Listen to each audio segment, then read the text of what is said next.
Assalamualaikum warahmatullahi wabarakatuh. Salam sejahtera untuk kita semua. Kali ini Tanda Tanya Channel akan mengulas tentang asal mula Pulau Tidung. Indonesia adalah negara kepulauan terbesar di dunia yang terdiri dari beragam macam pulau. Di antaranya adalah Pulau Tidung. Pada tahun 1800-an, Pulau Tidung sudah dihuni oleh penduduk, walaupun jumlahnya pada waktu itu masih sedikit. Pulau Tidung terdiri dari dua pulau kecil, yaitu Pulau Tidung Besar dan Pulau Tidung Kecil. Konon menurut sumber cerita bahwa pulau yang pertama dihuni penduduk adalah Pulau Tidung Kecil. Dengan bertambahnya tahun demi tahun penduduk semakin bertambah dan barulah hijrah ke Pulau Tidung Besar. Penduduk Pulau Tidung berasal dari bermacam-macam suku, diantaranya suku Bugis, Mandar, Kalimantan Timur, Kalimantan Barat, Sumatera, Sumbawa dan Banten, bahkan ada dari Batavia. Kala itu agama yang dianut oleh para penduduk setempat dan pendatang adalah agama Islam. Dan pada saat itu pula, Gunung Krakatau meletus, sedang di Pulau Tidung sudah dihuni oleh banyak penduduk, terutama dari keturunan para pendatang. Konon menurut cerita, sebelum Indonesia merdeka, Pulau Tidung dipimpin oleh seorang bek yang dikenal sebagai lurah. Waktu itu, yang menjadi lurah pertama yang memimpin Pulau Tidung adalah Bapak Amundari. Pulau Tidung pada waktu itu masuk pada wilayah Kecamatan Pulau Seribu, Kota Matia, Jakarta Utara, DKI Jakarta. Mata pencarian masyarakat Pulau Tidung kala itu mayoritas nelayan yang terdiri dari nelayan bubu besar dan kecil, nelayan pancing, bahkan ada juga nelayan jaring, buah tangan dari penjajahan Jepang. Makanya pada saat itu dinamakan jaring Jepang oleh masyarakat Pulau Tidung, dan kelompok nelayannya dinamakan kongsi atau muroami. Dari hasil usaha itulah para orang tua dahulu dapat memberikan pendidikan yang sederajat hingga keluar Pulau Tidung. Dan dari hasil itu pula para generasi mudanya sudah banyak yang bekerja sebagai pegawai negeri sipil atau PNS. Dan bahkan sudah banyak juga yang memiliki gelar sarjana.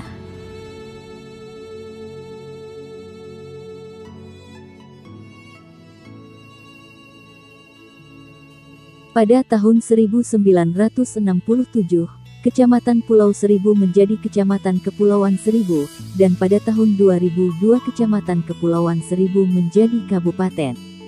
Administrasi Kepulauan Seribu yang memiliki dua wilayah kecamatan, yaitu Kecamatan Kepulauan Seribu Selatan dan Kecamatan Kepulauan Seribu Utara, juga memiliki 6 kelurahan, yaitu Kelurahan Pulau Tidung, Kelurahan Pulau Pari, Kelurahan Pulau Untung Jawa, Kelurahan Pulau Panggang, Kelurahan Pulau Harapan, dan Kelurahan Pulau Kelapa. Luas wilayah Pulau Tidung Besar, kurang lebih 54 hektar dan Pulau Tidung Kecil, kurang lebih 18 hektar. Pulau Tidung Besar terdiri dari 4 RW dan 29 RT. Terdiri dari 1142 kepala keluarga dan 4.354 jiwa. Pada tahun 2009 Pulau Tidung mulai dikunjungi para wisatawan yang berasal dari Jakarta, Bogor, Bandung, Tangerang, dan sekitarnya. Masyarakat Pulau Tidung menyambut baik hal ini karena dengan kedatangan para wisatawan itu akan dapat menambah penghasilan masyarakat setempat. Hal ini berikut dukungan pemerintah setempat, yang dibuktikan dengan terwujudnya jembatan penyeberangan dari Pulau Tidung Besar ke Pulau Tidung Kecil. Dan jembatan itu dikenal di kalangan wisata sebagai Jembatan Cinta. Pada tahun 2011 telah ditemukan sebuah makam keramat yang konon kabarnya berasal dari suku Tidung Kabupaten Malino, Kalimantan Utara. Menurut cerita, beliau adalah seorang raja di wilayah suku Tidung, yang hijrah ke Pulau Tidung Besar ketika zaman penjajahan Belanda. Dan nama raja tersebut adalah Raja Pandita, yang hingga wafatnya dimakamkan di Pulau Tidung Besar, yang lokasinya terpencil dan jauh dari penduduk. Dan sekarang kerangka jenazahnya sudah dipindahkan ke tempat yang lebih layak sekarang. Sejarah Pulau Tidung yang menarik, ternyata sangat berkaitan erat dengan sejarah perjuangan bangsa Indonesia melawan kolonial Belanda.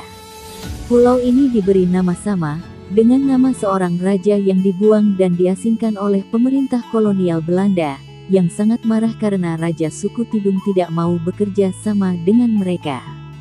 Sejarah ini sangat melekat dalam sanubari penduduk Pulau Tidung, dan menjadi suatu kebanggaan karena nama pulau yang mereka tempati berasal dari nama seorang pahlawan bangsa, yang namanya menjadi suatu sejarah yang harum bagi bangsa Indonesia. Sejarah Pulau Tidung berawal dari sebuah kerajaan di daerah Malinau, Kalimantan Timur. Suku Tidung di Malinau sudah ada sejak tahun-tahun 1076 sampai tahun 1156. Pada tahun itu, kerajaan tersebut dikenal sebagai Kerajaan Tidung Kuno. Pada tahun 1557 inilah pertama kali pemerintah kolonial Belanda datang ke Malinau. Dan pada saat itu, pemerintah kolonial Belanda mendapat perlawanan berat terutama dari kerajaan suku Tidung.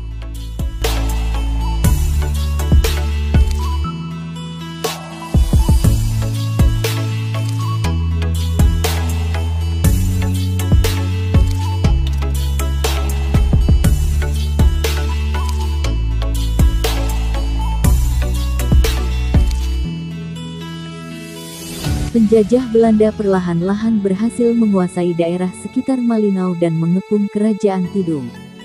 Karena semakin terdesak, Raja Tidung yang memiliki nama Raja Pandita, akhirnya ditangkap oleh pemerintah kolonial Belanda.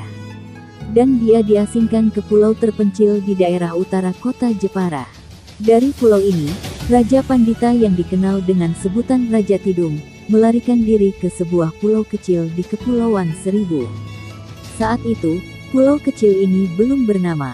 Masyarakat asli pulau kecil ini memanggil Raja Tidung dengan panggilan Kaca. Dan hal yang sangat menarik, Kaca sangat dihormati oleh warga pulau kecil ini, karena suka menolong dan berbagi ilmunya kepada masyarakat. Warga pulau ini tidak mengetahui jika Kaca adalah seorang raja terkenal di suku Tidung. Hingga beliau meninggal, dan dimakamkan di pulau Tidung ini.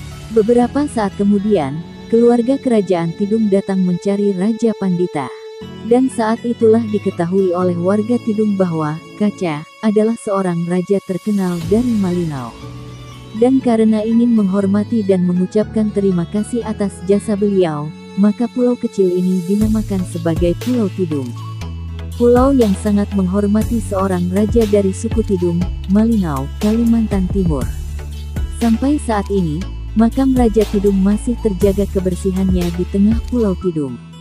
Masyarakat sangat bangga karena pulaunya menjadi bagian sejarah kerajaan besar yaitu Kerajaan Tidung. Jika Anda ingin melihat langsung makam dari seorang raja sebuah kerajaan yang mengharumkan bangsa Indonesia karena menentang dan melakukan perlawanan kepada kolonial Belanda, silakan ikuti paket wisata Pulau Tidung. Pada jadwal paket wisata yang kami kelola, Anda berkesempatan berziarah ke makam Raja Tidung. Demikian informasi sejarah Pulau Tidung yang menarik yang tidak lepas dari bagian sejarah nasional Indonesia. Jangan lupa dukungannya, like and subscribe channel kami, biar lebih tahu tentang kepulauan Indonesia ini. Assalamualaikum warahmatullahi wabarakatuh.